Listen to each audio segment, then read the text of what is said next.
ensuring credible defense that we need to have. But at the same time, resources from one theatre can be made available to another theatre depending on whichever is your primary front. So therefore, we intend creating two fronts, one on the west and one on the north.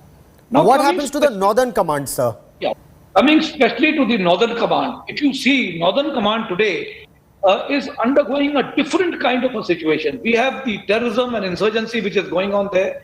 The Northern Command is one command which looks after both the fronts, that is the China front in Ladakh and the Northern front in the Kargil sector.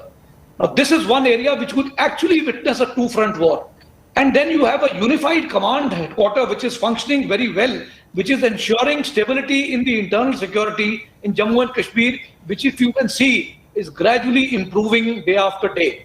But the fact that the situation improving does not mean that the situation again cannot turn ugly. We have seen this emergence of this situation, the way it is now emerging, going into I would say, some kind of semblance of peace emerging in Jammu and Kashmir. It can again turn ugly depending on what action is initiated by a Western adversary.